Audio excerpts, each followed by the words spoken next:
sobre lo que hacemos, así que, bueno, con todo gusto, cuando dispongan, empezamos con la presentación. De este lado estoy yo y también está Pablo Stilger, que pertenece a la empresa, donde vamos a abordar firewall y VPN dentro de lo que es FreePBX y PBX Hack. Perfecto. Por favor, si puedes pasar a la primera lámina. Ahí vamos. Listo.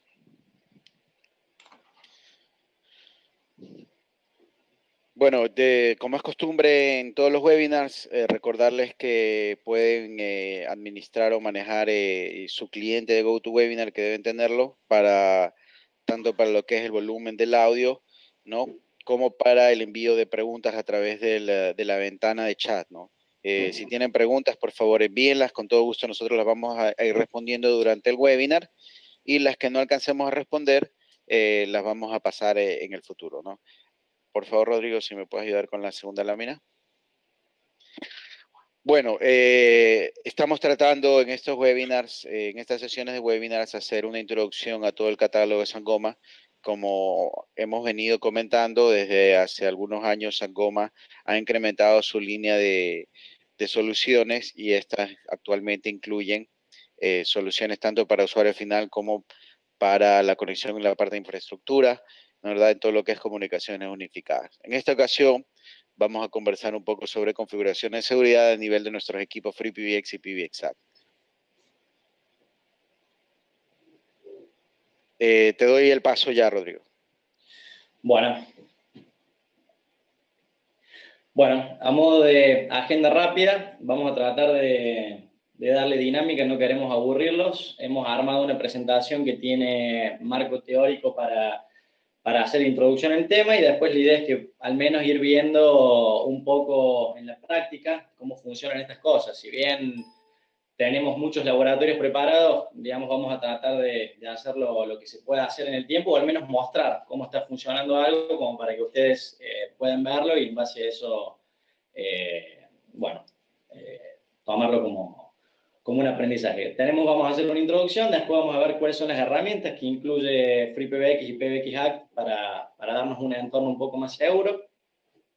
Luego vamos a hacer un foco ya puntualmente en cada una de ellas. En el caso del Intrusion Detection vamos a hacer un repaso rápido porque es una herramienta que se complementa con el firewall. Después vamos a entrar de lleno en lo que es el Smart Firewall, y para ir finalizando vamos a ver todo lo que es la configuración de VPN con teléfonos Sangoma, digamos, para puestos remotos. Y a modo de conclusión, bueno, vamos a hacer seguramente una serie de preguntas, vamos a resolver dudas de los temas que fuimos tocando. Dicho esto, vamos a ir comenzando. Como dijimos, de todo lo que es seguridad hoy en día, en todo lo que es VoIP, ya no es un tema que se pueda omitir. Sabemos que es un tema muy sensible, principalmente porque cada minuto de hackeo, en la mayoría de los casos, se traduce en dinero que vamos a tener que afrontar, o que va a tener que afrontar nuestro cliente o nuestra empresa. Por eso es algo que ya no lo podemos eludir. Los que estamos en esto sabemos que hace tiempo ya venimos trabajando con algunas plataformas como las que vemos en esta slide, como File2One, OpenVPN, IPTables, y complementándolas unas con otras. Pero sabemos que si no estamos muy embebidos en el tema, llevar la administración y el mantenimiento de cada una de estas es un tema un poco complejo, principalmente a medida que va creciendo la implementación o que tengamos mayor cantidad de servers.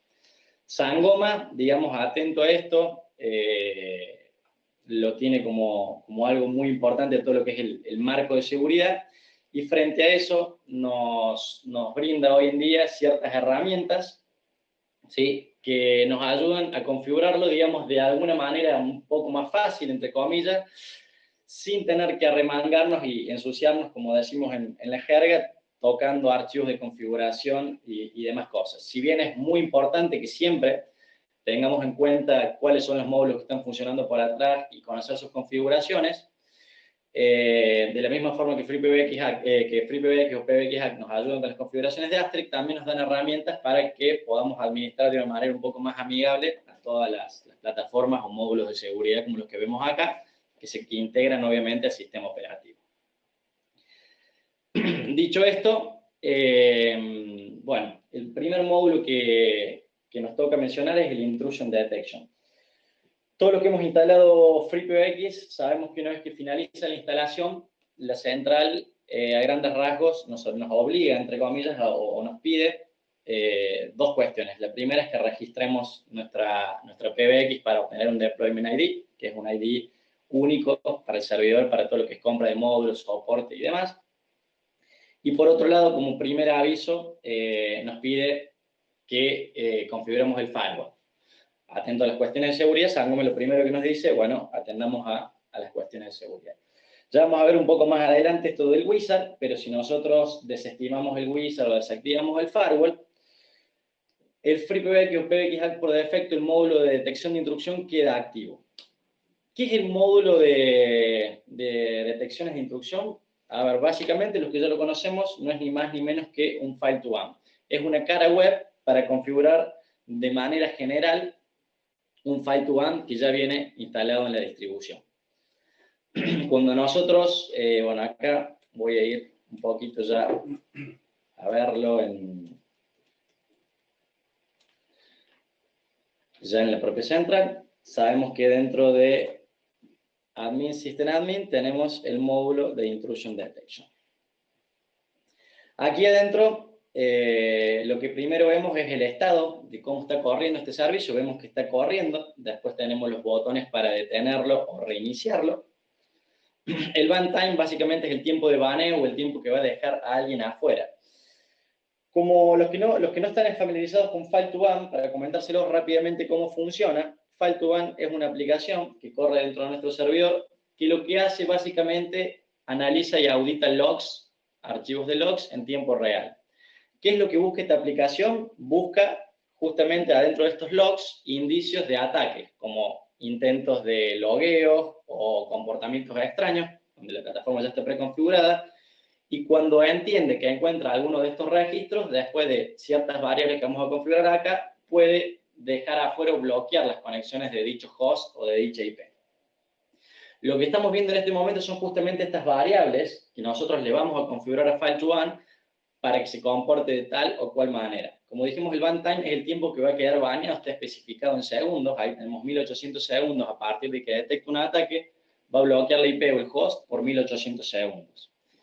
Max retry o intentos máximos es una variable que nos indica la cantidad de intentos que va a admitir o la cantidad de registros que va a tolerar encontrar en el log, que va a tolerar como máximo antes de considerarlo un ataque. Si encuentra, en este caso, más de 8 en el intento 9 que encuentra, va a entender que eso es un ataque y automáticamente File2Ban va a bloquear. ¿Cómo lo banea? File2Ban escribe una regla dentro de nuestro IP tables, explícitamente bloqueando la conexión del host desde donde se detectó el ataque. Find time también está especificado en segundos y esta variable lo que nos indica es la cantidad de segundos que va a ir revisando estos archivos de logs, ¿sí? Esto puede ser mayor o menor, siempre se recomienda dejar un valor por defecto en 600, que son aproximadamente 10 minutos, ¿para qué? Para que justamente, digamos, tampoco carguemos con tanta recurrencia la revisión de logs. Después podemos indicarle un mail, que básicamente es para que cuando tengamos algún tipo de evento en File2Ban, como un restarteo del servicio, una deshabilitación del servicio o el encuentro de un posible atacante, nos informen un mail la IP, la hora y el momento en que sucedió esto. Y después también tenemos un whitelist, que eso en este whitelist nosotros podemos indicarles direcciones IP puntuales o segmentos de redes completos para decirles que directamente lo que nosotros indiquemos en esa lista blanca no las tenga en cuenta. Entonces, supongamos que nosotros en esa red que vemos ahí, una 10800/24, todos los hosts que pertenecen a esa red y que en el caso, por ejemplo, estén intentando hacer un ataque o tengamos un teléfono con un password mal configurado, File2Ban lo va a omitir y no lo va a tener en cuenta para bloquearlo, ¿sí? Y a modo de información, acá al último, en el caso que tengamos IP baneadas, vamos a empezar a ver ahí quiénes son las IP que han caído en esta lista. Esto nos sirve a modo de información si no revisamos el mail para ver quiénes fueron baneados. Hay grandes rasgos, como para tirarles un tip más, ustedes siempre pueden entrar a la consola, ¿sí? Y hacer un service File2Ban, entre todas las cosas que tiene File2Ban, status, y van a poder ver que lo vemos corriendo el servicio, pero aparte vamos a ver a qué a qué aplicaciones está revisando File2Ban. En este caso vemos que está Apache, la PBXGui, tenemos el log del SSH también, el Asterisk IP Table y FTP. ¿Qué quiere decir esto? Que la mayoría de los intentos de intrusión en cualquiera de estas APIs, File2Ban nos va a estar auditando los logs en pos de detectar ataques, ¿sí? Como dijimos, una vez que detecta ataques, File2Ban le manda directivas a nuestro firewall diciéndole que bloquee ciertos hosts. Dicho esto, retomamos la presentación.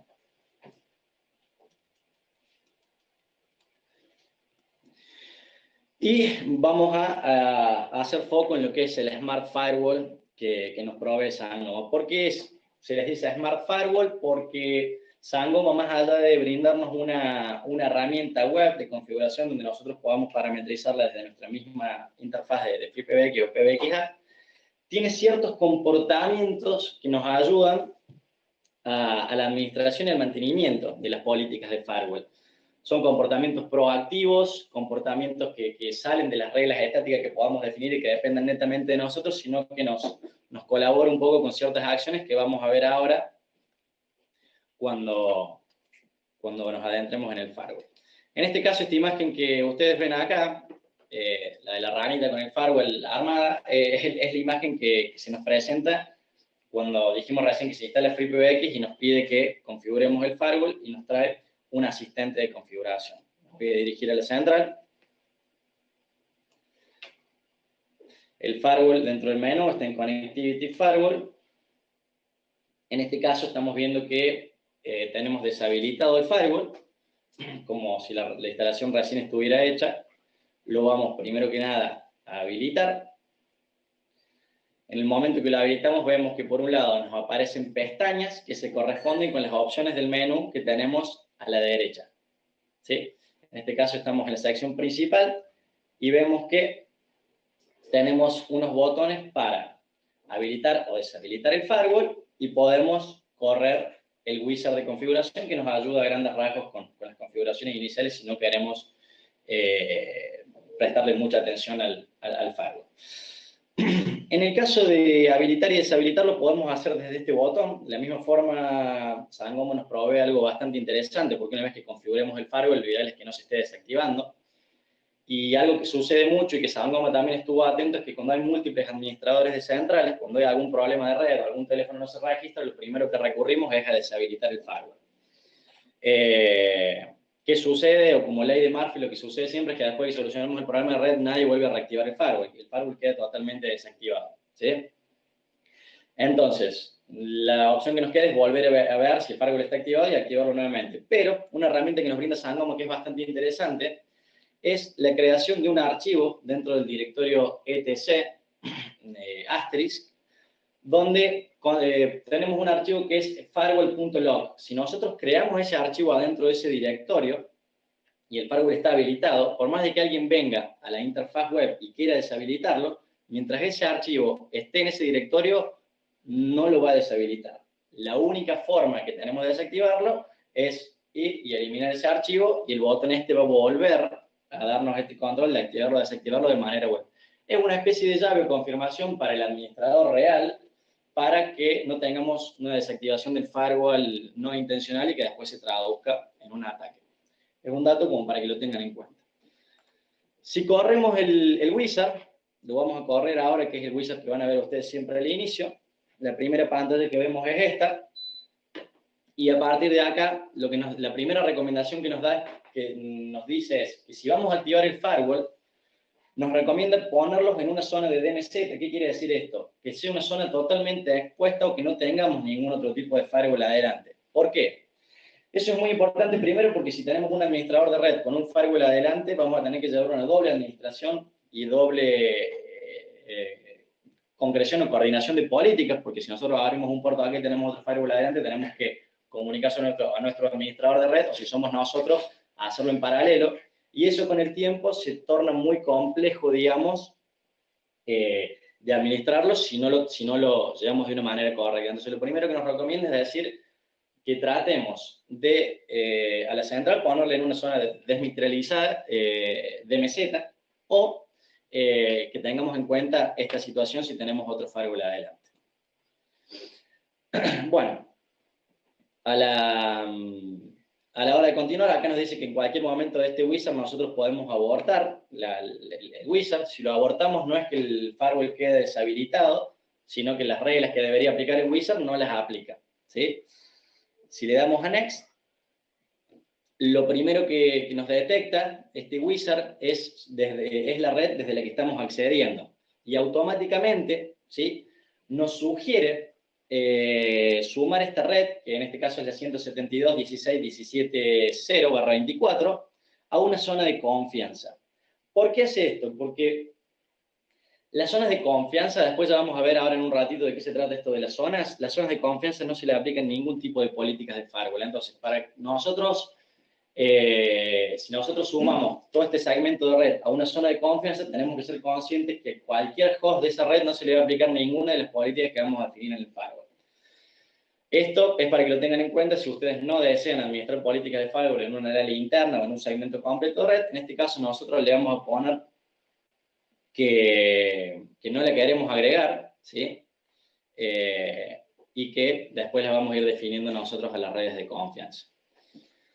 Después nos consulta si queremos habilitar el firewall responsivo, que es otro módulo que también vamos a ver hoy en este webinar, que tiene un funcionamiento particular y se complementa con el Smart Firewall, pero por el momento también ahora le vamos a decir que no, porque nuestra idea es que entendamos primero cómo funcionan y no activar por activar, sino tratar de entender. Por eso los wizards son un poco peligrosos por ahí, si no conocemos bien cómo funcionan las cosas, porque nos pueden quedar algunas cuestiones sin tenerlas en cuenta que después se pueden traducir en vulnerabilidades. En este caso también le vamos a poner que no.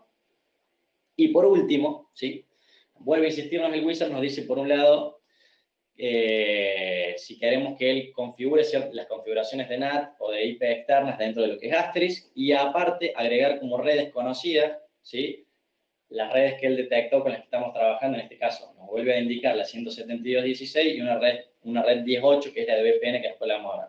En este caso le vamos a decir que no a todo el wizard para que veamos cómo lo configuramos primero de manera manual, y si una vez que lo comprendemos bien, empezamos a decirle que sí al wizard. Bueno, en este caso volvemos a estar parados acá, ¿sí? Y una de las primeras cosas que tenemos que comprender, digamos, para ver cómo funciona este firewall, es que con lo primero que trabaja es con las zonas. ¿Qué son las zonas dentro del firewall? Los administradores de redes también le conocen como listas de acceso. Las zonas son es agrupación, digamos, de políticas de redes con algunas particularidades cada una. Acá yo me fui a la pestaña de avanzados, donde nos da una pequeña descripción de las zonas que ya vienen preconfiguradas en este firewall, ¿sí? A grandes rasgos, el firewall tiene una zona de internet, que lo tomo como una zona externa, ¿sí?, a nuestra red.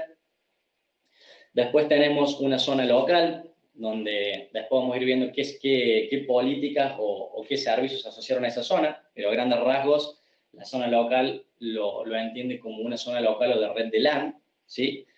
Después tenemos una zona otra, que es para una zona con particularidades custom, digamos, por decir así, o personalizadas, que salen de lo común, donde también lo podemos definir. Después tenemos lo que es reject o rechazo, que es zona, digamos, de blacklist. Y después tenemos las zonas de confianzas, que así mencionábamos que toda zona de confianza no va a recibir o no se le va a aplicar ningún tipo de política de firewall, ¿sí? Si nos vamos a la pestaña Services o Servicios, vamos a ver qué servicios tiene asociados cada zona. Los servicios, básicamente, podemos ver acá que tenemos servicios de core o servicios principales que hacen a nuestro server. Tenemos servicios extra y servicios custom. Como en este caso podemos ver que nos enuncia el servicio. Estamos viendo que tenemos el servicio SSH y lo tenemos habilitado para todo lo que sea una zona local. ¿Qué quiere decir esto? Que si yo estoy accediendo desde un host que pertenezca a una zona local, voy a poder acceder al SSH, voy a poder acceder al Web Management, voy a poder acceder al User Control Panel y todos los servicios que nosotros vamos viendo acá. Por un lado, estos son los servicios de core, que son los principales, digamos, que hacen a nuestra IP PBX, y por otro lado tenemos los extra service, que son servicios extra que también hacen a la plataforma, ¿sí? Acá ya podemos ver al Zulu, las interfaces REST. Como ustedes pueden ver acá, digamos, yo puedo asociar, en el caso si tomo iSymfony, lo puedo también asociar a una interfaz, a una zona de internet, a una zona a otra. Si yo las dejo activadas, ¿qué quiere decir? Que voy a habilitar ese servicio para esta zona. Y si lo deshabilito, lo vuelvo a dejar para la que estaba o deshabilito totalmente. Algo muy interesante, más allá de internet, local y otras, tenemos reject. Si nosotros asociamos un servicio a una zona reject, a grandes rasgos, lo que estamos haciendo es deshabilitar ese servicio para todas las zonas, salvo para las zonas de confianza. Por lo que si nosotros venimos a Web Management y queremos deshabilitarlo totalmente de todas las zonas, si seleccionamos reject, no vamos a poder acceder de manera web en ninguna de todas estas zonas que estamos viendo acá, ¿sí? Como vemos, el SSH no nos lo permite, pero sí nos da recomendaciones de usar de forma más segura el servicio SSH. A su vez, si no nos bastan estos servicios que tenemos acá o necesitamos servicios custom o personalizados, nosotros podemos definir servicios propios. Si tenemos otras aplicaciones corriendo o queremos abrir, entre comillas, otros puertos a ciertas zonas, podemos crear nuevos servicios. En este caso podemos dar una descripción, vamos a indicarle si va a ser tráfico TCP y UDP o ambos, y el rango de puertos o el puerto en particular. En este caso nosotros aquí hemos creado uno, que lo hemos asociado a la zona local, donde hemos habilitado, el servicio se llama otro porque es a modo de ejemplo, y hemos abierto el puerto 41 y 42, y está abierto solo para los hosts o interfaces que pertenezcan a la zona local, ¿sí? Y por último, en esta pestaña Service, tenemos explícitamente los blacklists, ¿sí? Algo muy importante que no sé si lo mencioné es que el firewall en FreePBX trabaja con todo negado, ¿sí? ¿Qué quiere decir esto? Que por defecto todo se niega salvo que esté explícitamente definido en las reglas que nosotros le vamos poniendo al firewall. Esto quiere decir que si bien está todo negado, nosotros explícitamente, más allá de todo esto, podemos poner toda una red en blacklist, y aún más allá de cualquier política y cuestión que definamos, no se va a tener en cuenta. Supongamos que tenemos una lista de IP atacantes que ya la tenemos documentadas, podemos crearlas en blacklist y ya las dejamos cargadas, y esos hosts, independientemente, digamos, de las variaciones que hagamos después, no van a tener acceso a ningún tipo de servicio porque están en una lista negra, ¿sí? En este caso nosotros podemos ir agregando distintas direcciones IP a esta lista de blacklist de forma manual, ¿sí? Bueno, volviendo a la pestaña principal, ¿sí? La segunda pestaña que tenemos es el Responsive Firewall, que por ahora, como dijimos, lo vamos a dejar deshabilitado, ya vamos a comentar de qué se trata.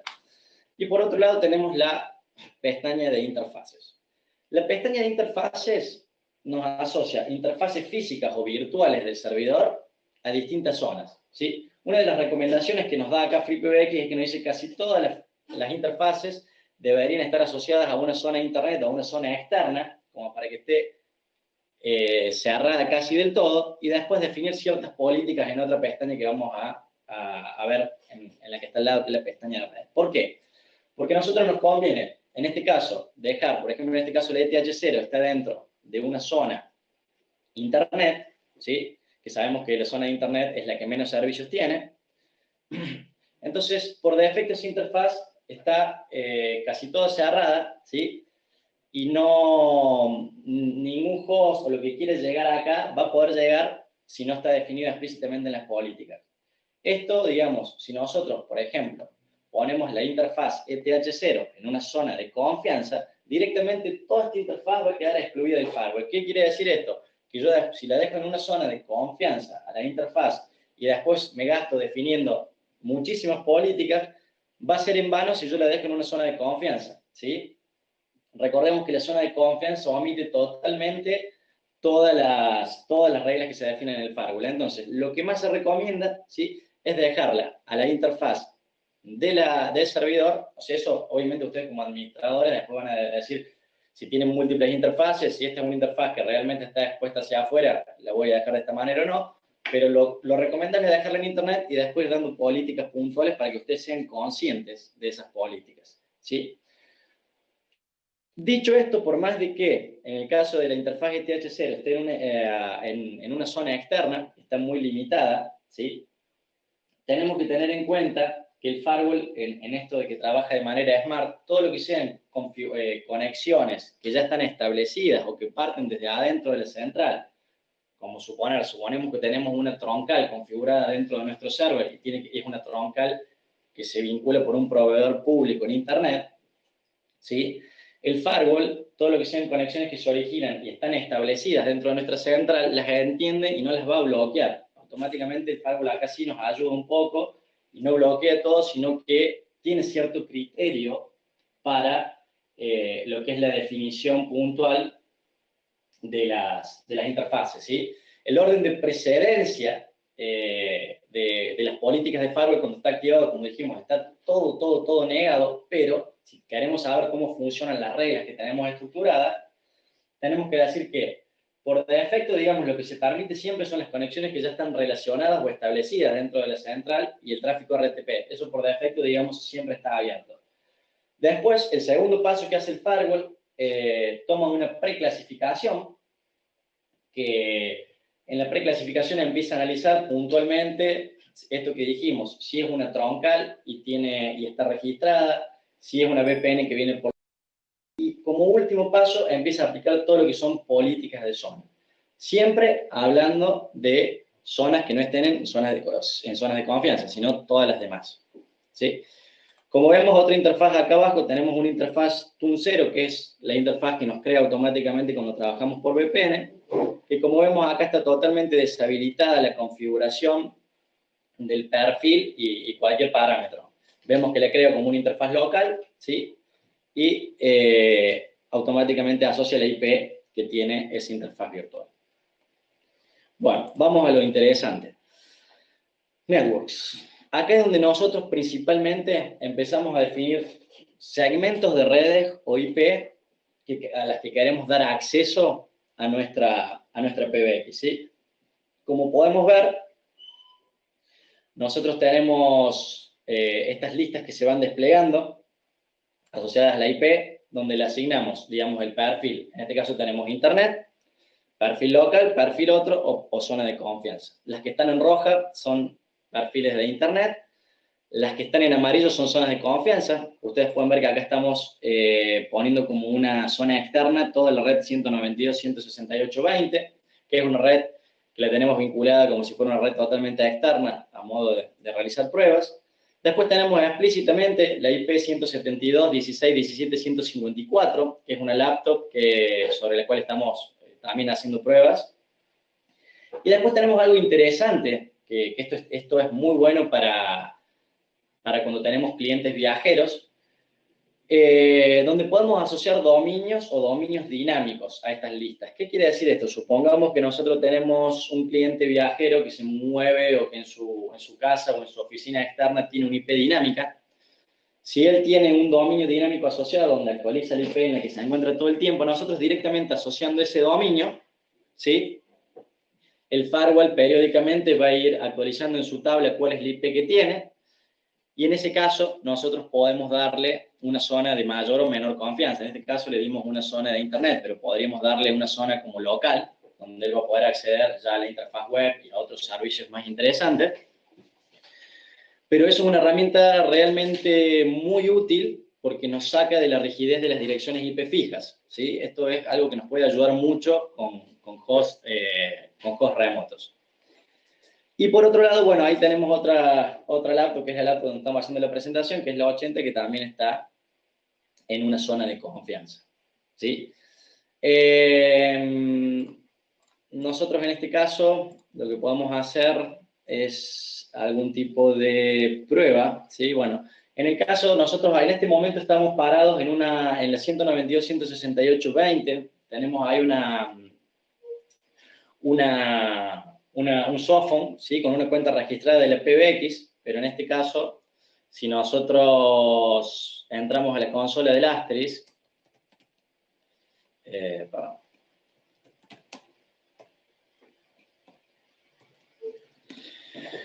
En este caso bueno, ustedes no lo están viendo, pero yo en paralelo estoy intentando realizar un registro, ¿sí? Estoy intentando llegar a la central, pero como estoy en una zona de internet, todo lo que es tráfico SIP está bloqueado, ¿sí? Para todo lo que es la zona de internet. Entonces no estoy pudiendo llegar desde esta PBX, ¿sí?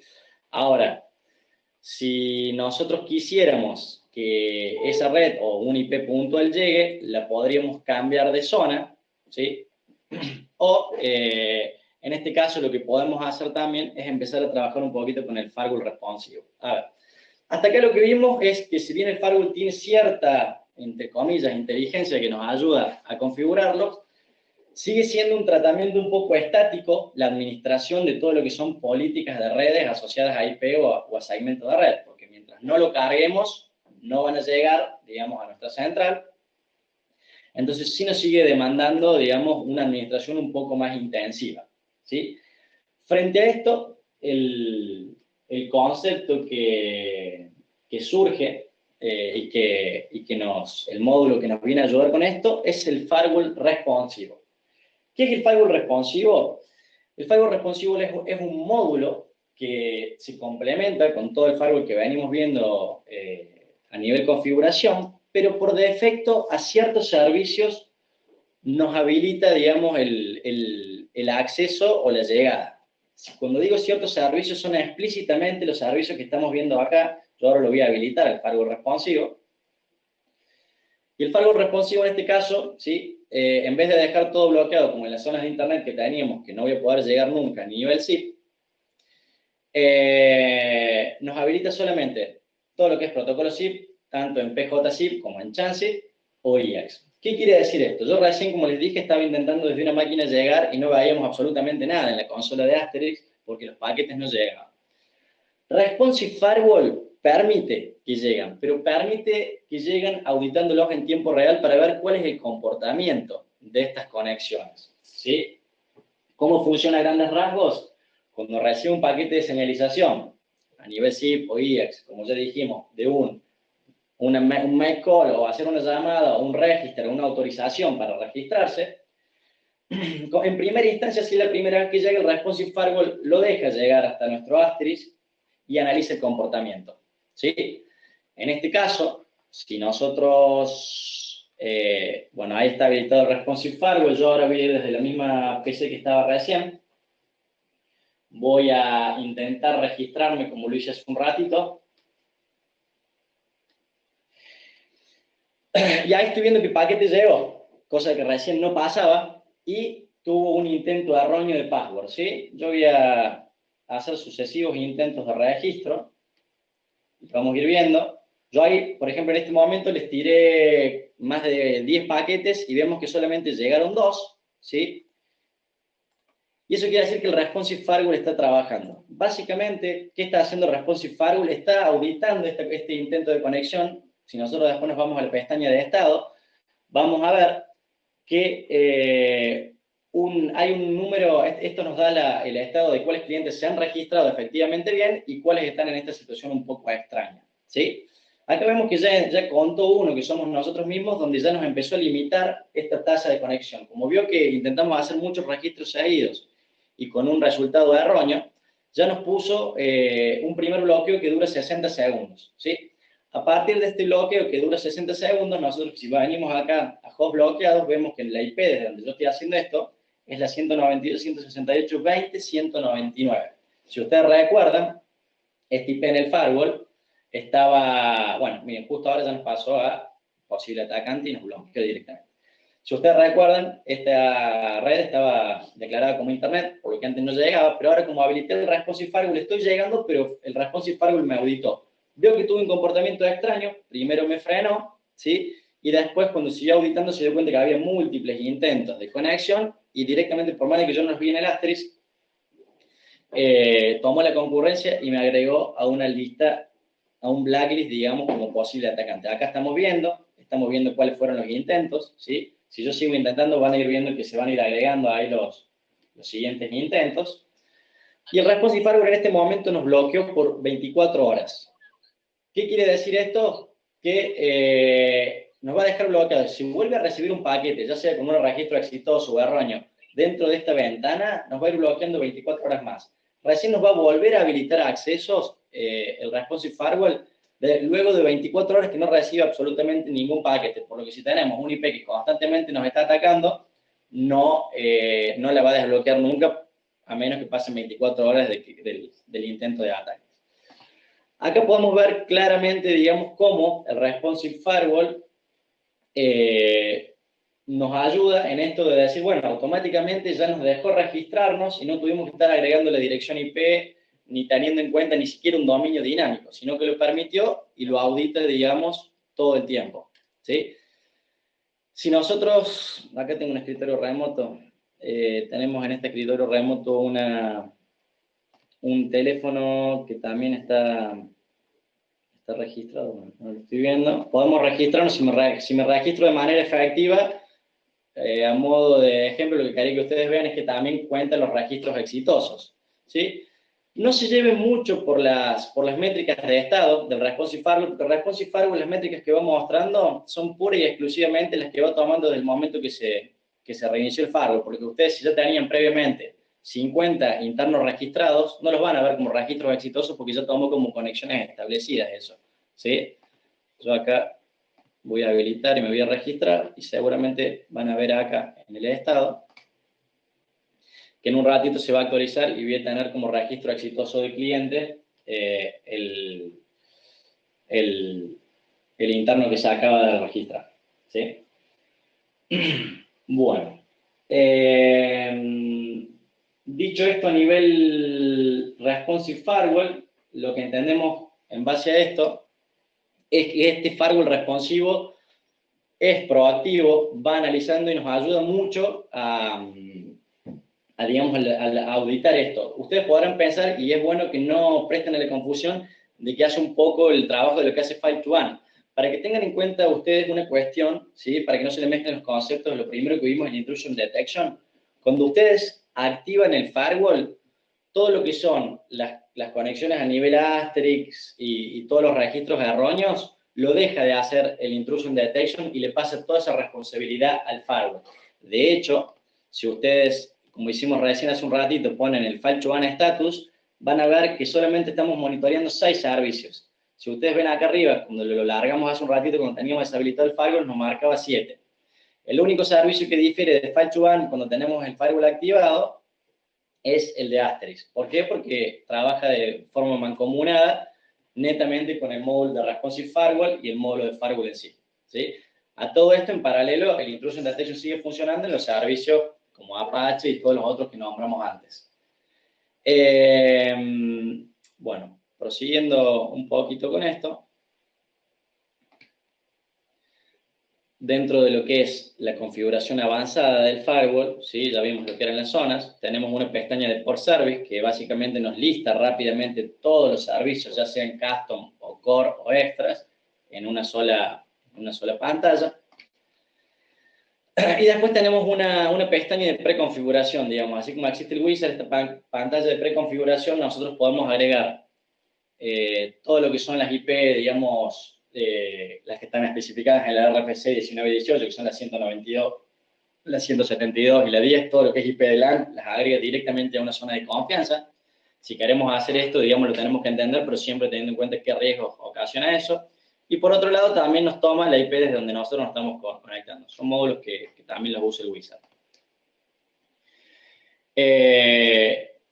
Y como última pestaña, en lo que es Firewall, tenemos una pestaña de configuraciones avanzadas, ¿sí? Acá vamos a ver que tenemos 3 configuraciones. Una es el Safe Mode, que es algo que nos ayuda mucho cuando metemos lo que decimos el dedazo, más cuando consideramos que estamos trabajando como un firewall y de manera remota, sabemos que nos podemos quedar afuera y eso es muy riesgoso, ¿sí? Porque no podemos volver a obtener control del IPv6 y si no hay una persona o alguien del otro lado que nos asista, es una situación bastante compleja y quizá tengamos que hacer muchos kilómetros para solucionarlo o gastar mucho dinero. ¿Cómo funciona el Safe Mode acá a grandes rasgos? Si nosotros lo tenemos activado, este modo seguro nos permite que Si nosotros llegamos a quedar afuera o pusimos una regla que explícitamente nos dejó afuera, que aunque no parezca algo que puede suceder muy común, digamos, cuando estamos configurando un firewall, el Safe Mode nos permite que nosotros, reiniciando la PBX dentro de una ventana de 5 minutos 2 veces, si nosotros reiniciamos la PBX 2 veces en menos de 5 minutos, se activa el Safe Mode y deshabilita automáticamente todas las reglas. Esto es un salvavidas por si nos quedamos, digamos, de alguna manera afuera, ¿sí? Y no necesitamos. Recuerden que vía SSH podemos quedarnos vinculados y si no, en el peor de los casos, también a nivel de asistencia, sin que nadie tenga que tocar la configuración, si alguien reinicia solamente 2 veces el servidor, vamos a volver a tener control de nuestro PBX, ¿sí? Por otro lado, después tenemos las reglas personalizadas de firewall, o sea, como todo y como lo que decimos, no nos puede bastar solamente la interfaz de configuración que nos brinda PBXHack o FreePBX, y queremos tener, por ejemplo, nuestras propias políticas, como por ejemplo, no sé, podríamos ir a GeoIP e importar toda la base de datos de algunos países que no quisiéramos que lleguen a nuestro PBX, o toda una base de datos de IP ya conocidas de Blacklist, y queremos agregarlas. Bueno, eso, como sabemos, lo podemos hacer desde el archivo etc firewall rules. Si nosotros no lo tenemos habilitado a las custom, no les va a tomar a esas reglas, y si sí queremos hacerlo, lo que tenemos que hacer es habilitar esta funcionalidad para que nos tome todas esas reglas personalizadas de firewall, ¿sí? Y después, algo interesante también en la configuración avanzada, tenemos el rechazo de paquetes. ¿Qué es el rechazo de paquetes? Es cuando nosotros explícitamente, luego de que el firewall nos bloquea, recibimos un mensaje del servidor o del firewall que nos dice que la conexión está siendo rechazada. No se recomienda, por lo general, informar eso, porque lo mejor que podemos hacer cuando nosotros bloqueamos un ataque es directamente no dejar acceso, pero darle, como se dice, errores de timeout, no darle más información de qué es lo que sucedió.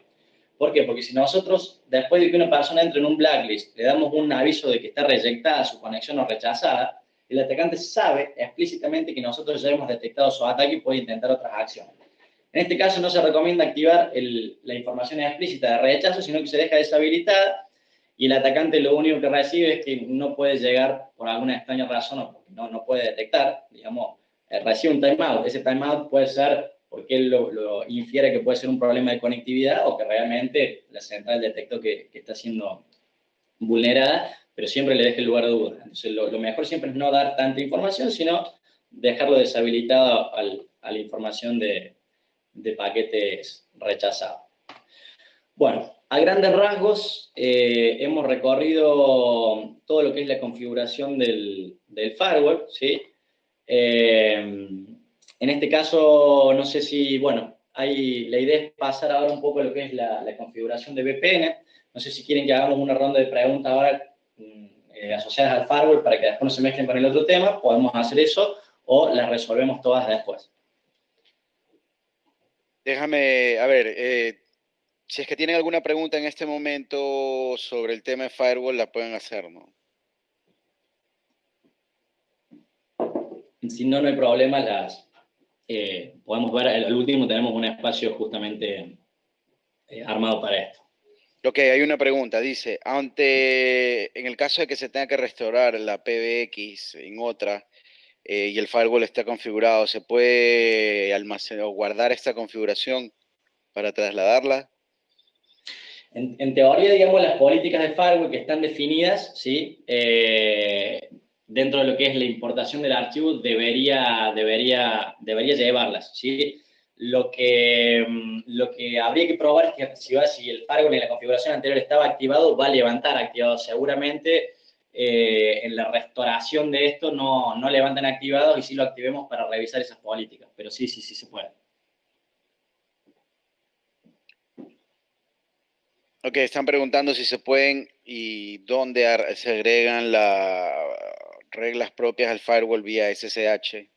Bien, eso, digamos, si ustedes también, si lo quieren consultar rápidamente desde la interfaz web, dentro de Custom Field, donde nosotros podemos habilitarlas o no, las reglas custom, nos indica explícitamente, ¿sí?, dónde están los archivos para especificarlos. Es etc firewall4.rules, digamos, para IPv4, y para lo que es IPv6, dentro de lo que es firewall6.rules. Sí, un recordatorio para todos. Estamos grabando el webinar y se va a subir en el canal de YouTube. Voy a ponerles en el chat general para que todos lo reciban, cuál es el canal, para que puedan ver incluso los otros webinars. Así que no se preocupen, sabemos que es un tema realmente muy interesante y aparte es muy elaborado, así que sabemos que van a querer verlo después, ¿no? Algo, Sí, Rodrigo, cuéntanos.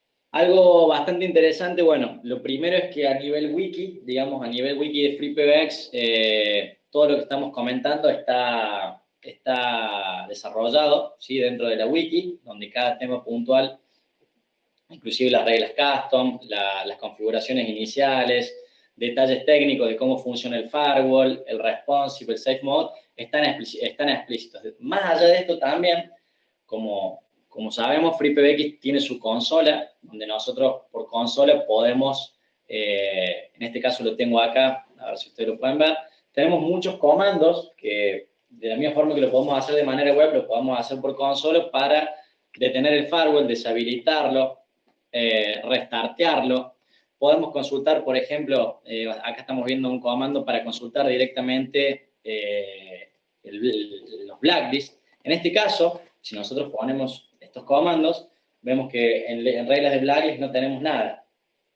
Pero un tip muy interesante que por ahí está bueno saberlo, como dijimos, no estamos hablando ni más ni menos que de configuraciones que realice este módulo sobre IP tables. Entonces, ustedes ante cualquier duda de funcionamiento, o si hay algo que no les está quedando claro de cómo funciona el firewall y tampoco el wiki se lo resuelve, no hay mejor cosa que poner un IP tables -L y ustedes van a ver todas las políticas que está aplicando. En el caso de que queramos ver puntualmente algo, ¿sí? Podemos grepear, o bueno, ya a nivel Linux podemos establecer ciertos filtros o ciertas cuestiones para buscar un IP particular, para ver qué política tiene o algo, pero es algo muy útil, que sirve mucho, es ir viendo a nivel IP table qué es lo que está haciendo el firewall y qué reglas está. Cuando hay algo que no entendamos, este por ahí es la mejor ayuda para ver cómo está funcionando. ¿Sí? De acuerdo.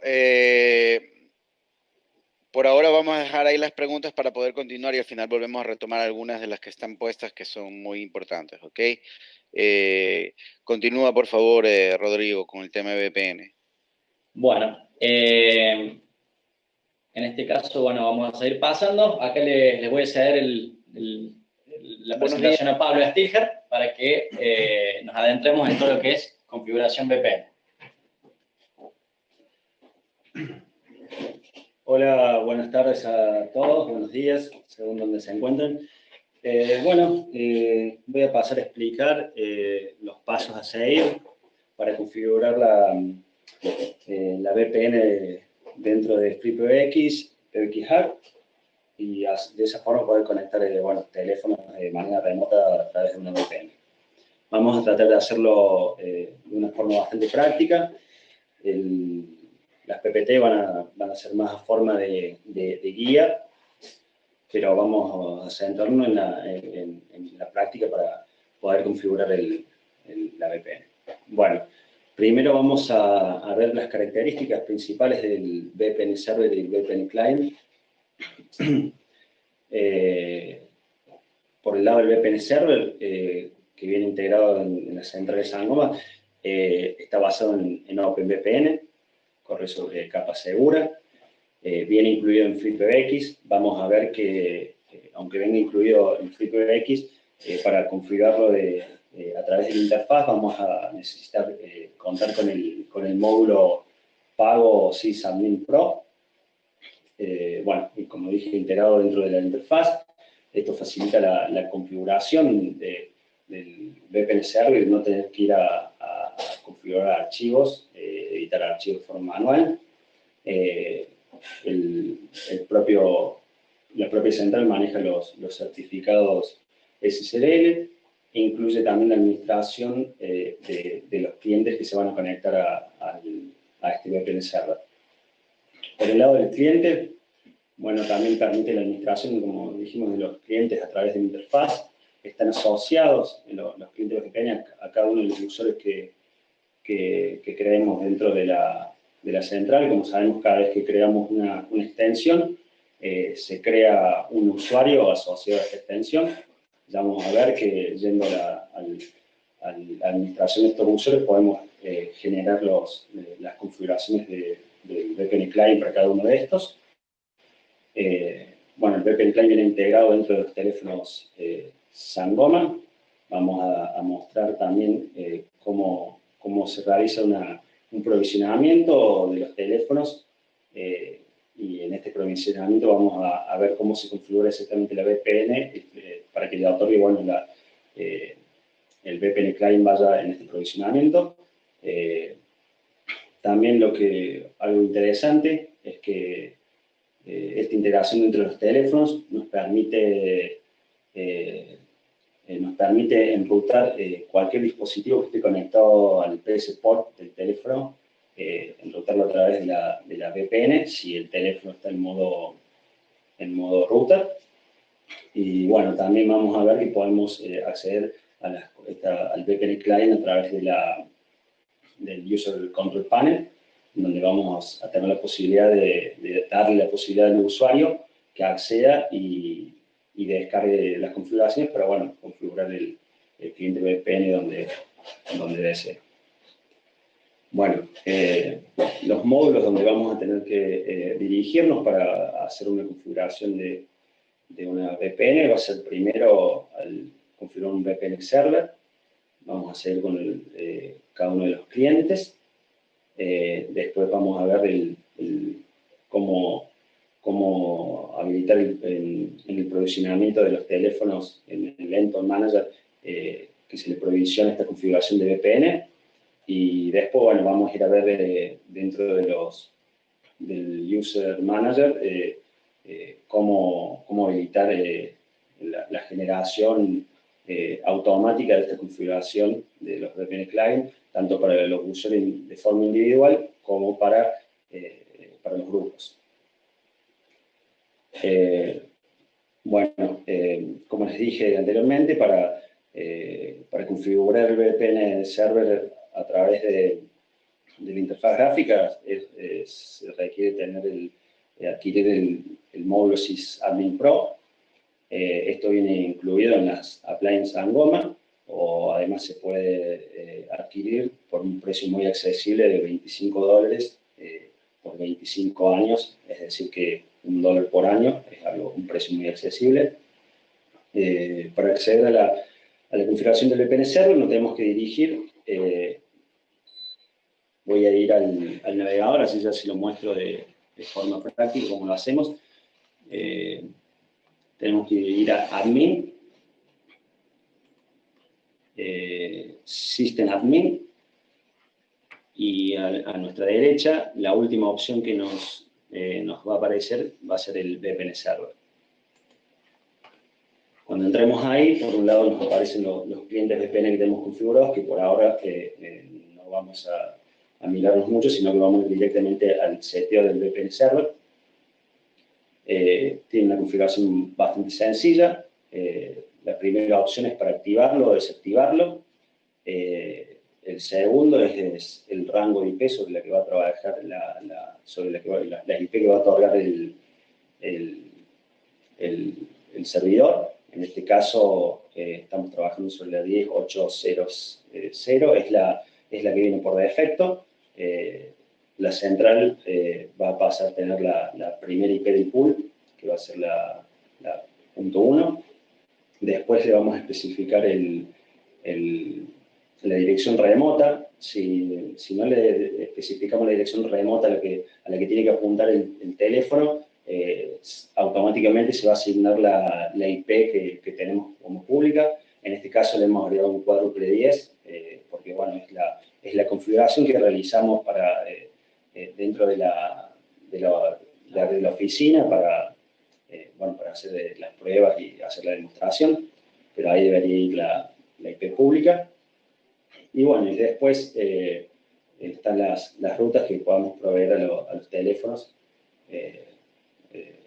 en En caso de que queramos, vemos que nos aparece el 152.16.17, que es la red sobre la que estamos trabajando. Bueno, como dije, en la otra pestaña tenemos los clientes VPN que los podemos agregar de manera manual o de una forma más simple si nos dirigimos a la administración de los usuarios.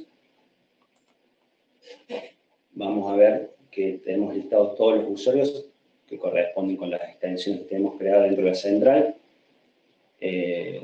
Si vamos a editar alguno de estos usuarios, en este caso yo tengo agregado el último usuario, que es el 499, que no tiene ninguna configuración VPN asociada. Voy a entrar a editar este usuario. Dentro de todas las opciones que tenemos, hay una pestaña que es VPN. Si entramos dentro de VPN, vemos que tenemos la opción de autogenerar la configuración del VPN client. En este caso está heredando el grupo lo tiene desactivada, entonces por eso no se ha generado, pero en el caso de que el grupo lo tenga activo, se generará automáticamente. Le damos clic en sí. Antes de guardar los cambios, también quiero mostrarles que dentro de la pestaña del User Control Panel, dentro de sysadmin, también tenemos la posibilidad de habilitarle a este usuario la posibilidad de descargar la configuración de la VPN a través del User Control Panel. También le vamos a dar que sí. Bueno, y vamos a guardar los cambios. Lo aplicamos.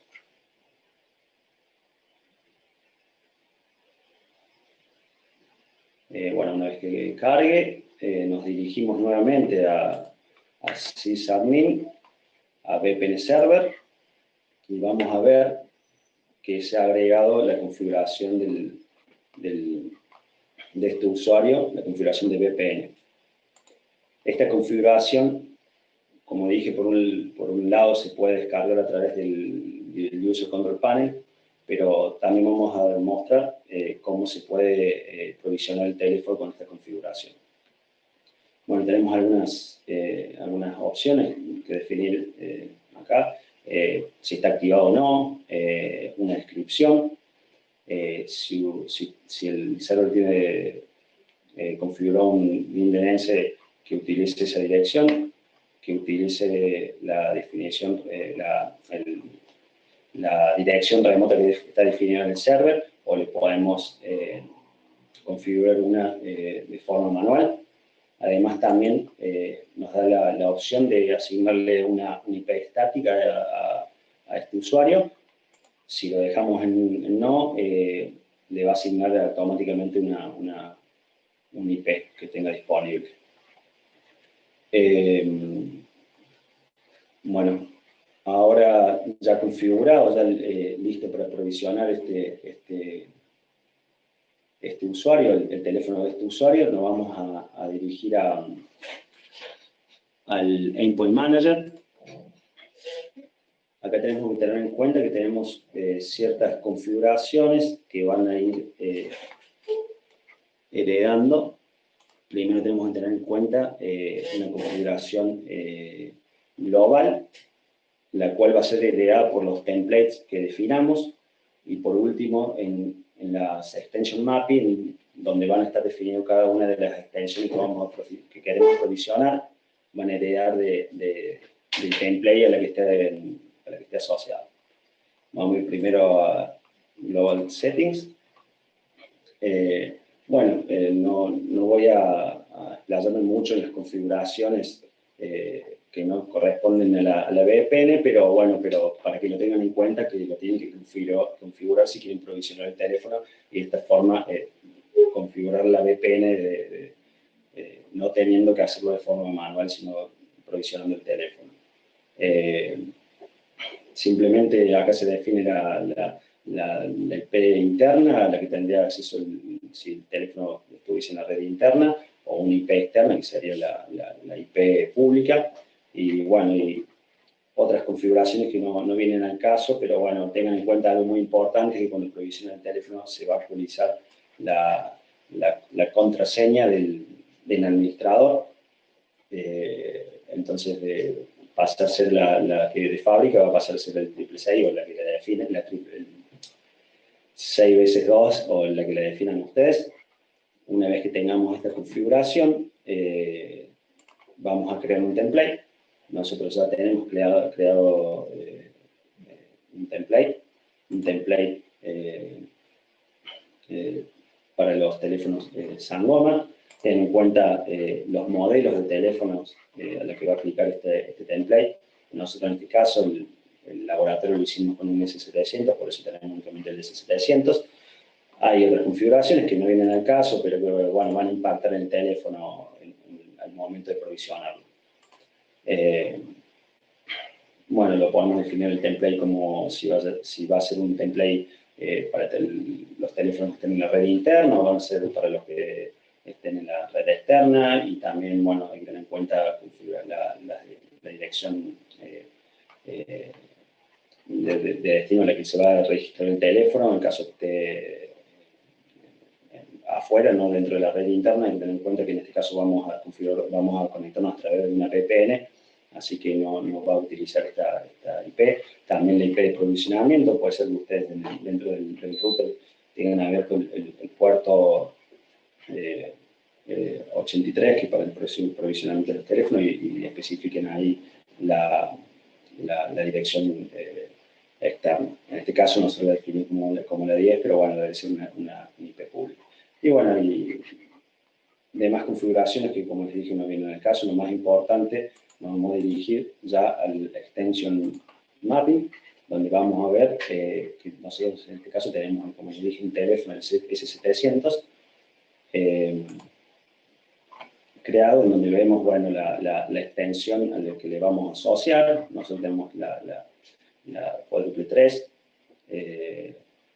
bueno, el tipo de marca, el modelo, la MAC address, la cuenta que qué cuenta le queremos asociar esta configuración, el template de donde hereda las configuraciones, y lo más importante en el caso de configuración de la VPN, que a lo que más nos interesa en este momento, es el VPN client.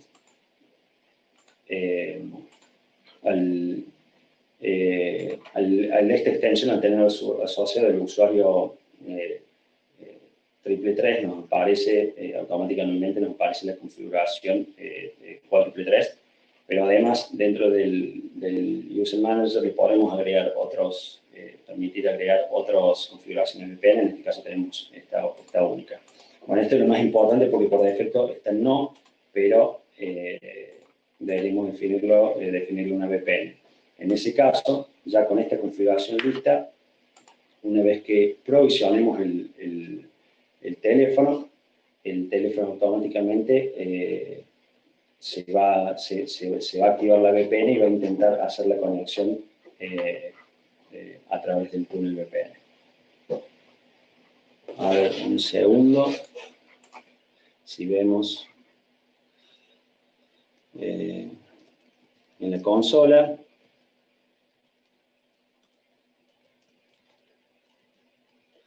vamos a poder ver que el teléfono cuádruple 3 está conectado a través de la VPN. Lo vemos con su dirección que le asignó el server, la .2. Lo habíamos dejado de forma automática, por eso le asigno la primera IP que tenía disponible. Bueno, algunas configuraciones, algunas cosas que hay que tener en cuenta. Hay algo que me estaba olvidando, algo importante que nombré, a lo que me refería hace un rato, es que el teléfono puede hacer de router, y de esta forma cualquier dispositivo que se conecte al PC Port va a poder conectarse a la VPN a través de ese puerto, va a ser internet a través de la VPN. Esa configuración no existe una opción gráfica para realizarla, sino que hay que editar el archivo. Dentro del Endpoint Manager, ya estaba ahí, tenemos una de las opciones, es el Base File Edit. Cuando ingresemos, seleccionamos el template correspondiente, el modelo del teléfono, y nos va a aparecer, bueno, un XML, un archivo XML donde está toda la configuración del teléfono que se le va a provisionar. Esto nosotros lo podemos editar de manera manual. Vemos el parámetro P231, corresponde a la configuración del modo de red del teléfono, 0 para router o 1 para bridge. Y después también otro parámetro que hay que configurar es que si queremos activar el servidor de DHCP que tiene internamente el teléfono, que es el P8639. De esa forma nosotros, si lo ponemos en 1 a este parámetro, el teléfono va a pasar va a tener el servidor de DHCP activado.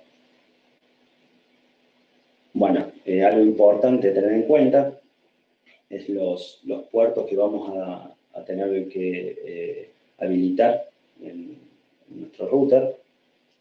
Por un lado, el TCP83-84 por el provisionamiento del teléfono. Para la VPN, para el túnel VPN, vamos a tener que tener habilitado el 1194 UDP. Y después, sí, algo opcional, pero que si queremos darle acceso al User Control Panel, al usuario, vamos a tener que tener también habilitado el puerto TCP 2001. Obviamente, al conectarse por un túnel VPN no es necesario que se abran puertos SIP en el router. Bueno, algo independientemente si no tenemos configurado el firewall, pero tenemos que tener en cuenta que asegurarnos que la red de la VPN tenga acceso, entonces, al servidor, entonces tenemos que agregarlo, es una buena práctica, agregarlo dentro del whitelist en el intrusion detection. Bueno, y una última cosa que quería mostrar, si nosotros nos logueamos en el User Control Panel como un usuario, en este caso el cuádruple 3, dentro de las opciones de VPN Access, vamos a tener la posibilidad de descargar la configuración VPN. Bueno, ahí le hice clic y me va a descargar los certificados de la configuración correspondiente. Además, tenemos un link a la wiki FreePBX para tener el software correspondiente que agarramos para hacer un sistema operativo que estemos manejando. Y con eso estaría listo el tema de la configuración VPN. Espero les haya servido y lo hayan entendido. Muchas gracias. Gracias, Pablo. Gracias, Rodrigo. Bueno, vamos a responder brevemente unas 2 o 3 preguntas en este momento porque ya estamos sobre el tiempo. Hemos pasado la hora. Realmente ha sido muy, muy importante este webinar, muy interesante y a lo mejor hay una segunda parte, Rodrigo. Bien, con todo gusto. Ok, bueno, voy a hacer una pregunta. Dice, está preguntando si tanto el Intrusion Detection como el Firewall hacen uso de IP tables. Tal cual. Ambos módulos hacen uso de IP tables de manera mancomunada, digamos, y de hecho en ese tip que tiramos hace un ratito, si uno lista las reglas de IP table, estando habilitado el firewall, el responsive firewall y el intrusion detection, van a ver que hay una lista asociada que se llama File to Ban con todas las reglas propias de File to Ban. Ambos utilizan el mismo firewall, obviamente. Sí, hay otra pregunta que dice, ¿el modo VPN solo funciona sobre teléfonos Sangoma o existen otras marcas que se puedan configurar? Bien, en el caso nuestro, de las pruebas que hicimos, siempre las realizamos con teléfonos Sangoma. Más allá de esto, tengamos en cuenta que lo último que mostró Pablo, nosotros tenemos justamente una opción de descargar los archivos de forma manual, digamos, los certificados que se emiten y el archivo de configuración de OpenVPN, por lo que Si el teléfono, ¿sí? Si el teléfono que queremos configurar soporta VPN por este tipo de VPN, para la redundancia, de OpenVPN, debería funcionar. Y de la misma manera, si no es un teléfono, pero es una PC, un teléfono con Android o una Mac, explícitamente en la wiki de Sangoma tenemos los aplicativos o los clients para bajar y importar la configuración que sacamos desde el USP. Sí, bueno, sí hay algo. OpenVPN mismo tiene una app para, al menos para iPhone, creo que para Android también lo tiene, ¿no? Y en el Así caso es. de otros teléfonos, sí estoy seguro que al menos unas 3 o 4 marcas ya tienen integrado VPN, ¿no? Y ahí se las dejo de ver para que lo busquen realmente. Déjame ver si hay otra pregunta más.